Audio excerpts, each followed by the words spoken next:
السلام علیکم ناظرین، ویلکم جی آیاں نو خوش آمدید my YouTube channel bird and nature lover. دوستو، آج جس بیماری پہ گفتگو ہوگی وہ ہے تیتروں کا زخمی ہونا، مرغوں کا زخمی ہونا یا پھر کسی بھی پرندے کا زخمی ہونا۔ جب زخمی ہو جائے تو ان کا علاج کیسے کرنا ہے۔ دوستو، آپ لوگوں سے گزارش ہے، جن لوگوں نے میرا چینل سبسکرائب نہیں کیا پلیز مہربانی میرا چینل سبسکرائب کر لیں اور بیل آئیکن کے بٹن کو دبا لیں تاکہ میری ہر آنے والی ویڈیو آپ کو بر وقت ملتی رہے۔ دوستو، تیتر ہو یا مرغا ہو، وہ زیادہ تر شوقین حضرات لڑواتے ہیں، جو کہ اسلام کے سراسر غلط کے مطابق بالکل غلط ہے۔ اسلام کے مطابق بالکل نہیں لڑانا چاہیے، ایک یہ انسانیت کے بھی خلاف ہے، کیسا دردناک یہ کام ہے۔ دوستو، ان کو نہیں لڑوانا چاہیے۔ آپ یہی سوچیں کہ اگر ہم اپنی اولاد کو آپس میں لڑوائیں تو زخمی ہو جائے تو کتنی تکلیف ہوگی۔ تو دوستو، بالکل ایسے ہی پرندوں کو نہیں لڑوانا چاہیے۔ آئندہ سے جو لڑواتے ہیں وہ توبہ کریں، لیکن جن کے زخمی ہو گئے یا پھر زخمی ہونے کی اور بھی وجہ ہوتی ہے کہ تیتر پنجرے میں ہے، وہ پھڑپڑاتا ہے، نیا تیتر ہے، ڈرتا ہے، ڈر کی وجہ سے پنجرے سے لگ لگ کے وہ زخمی ہو گیا، یا پھر کسی آپس میں گھر میں اکٹھے رکھے ہوئے ہیں تو وہ مطلب آپس میں لڑائی کر کر کے زخمی ہو جاتے ہیں اور پتہ نہیں چلتا ہمیں، یا پھر اس کے بعد جو ہے کہ کوئی بلی وغیرہ اسے حملہ کر کے زخمی کر دیتی ہے۔ تو ایسے میں ان کا علاج کیسے کرنا ہے؟ علاج دو طرح سے کرنا ہے، ایک کرنا ہے بیرونی اور ایک کرنا ہے اندرونی۔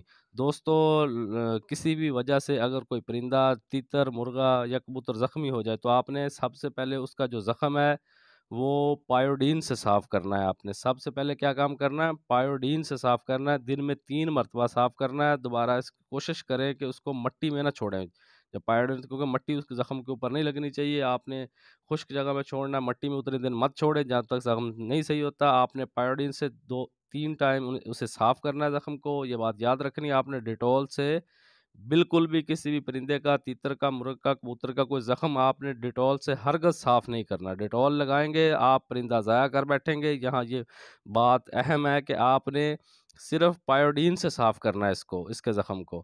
پائیوڈین سے دن میں 3 مرتبہ صاف کرنے کے بعد آپ نے مٹی نہیں لگنے دینی، مکھیوں سے اسے بچانا، مکھی نہ بیٹھے۔ اس کے بعد آپ نے جو کرنا ہے کہ تیتر لڑائی کی وجہ سے یا کسی پھڑپڑانے کی وجہ سے یا آپس میں پتہ نہیں چلتا پڑتے ہیں، اس لڑائی کی وجہ سے تیتر تھک بھی جاتا ہے، اس کی وجہ سے اسے بخار ہو جاتا ہے، یا زخموں کی وجہ سے بخار بھی ہو جاتا ہے، تو آپ نے کیا کرنا ہے؟ اسے ساتھ پیناڈول کا 2 قطرے سیرپ بھی لازمی ہر حال میں دینا ہے۔ یہ بات آپ نے یاد رکھنی ہے۔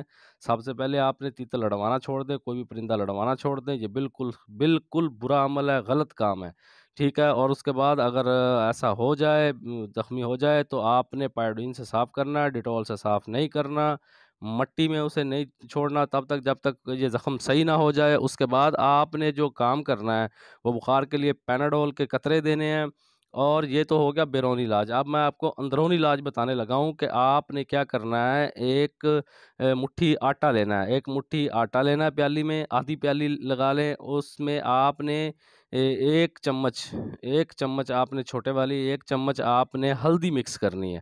ہلدی مکس کرنے کے بعد آپ نے اسے گوندھ لینا آٹے کی طرح، گوندھ کے آپ نے اس کی روٹی بنا لینی ہے کچی پکی توے پہ، مطلب اچھی طرح پکانی نہیں ہے، اس کی روٹی بنا لینی ہے آپ نے توے پہ کچی پکی۔ جب وہ روٹی بن جائے گی آپ نے پھر اس کو کیا کرنا، ہاتھ سے ایسے بریک بریک کر لینا ہے، بالکل بریک بریک کر لینا ہے، جس کو وہ آسانی سے کھا سکیں اس روٹی کو۔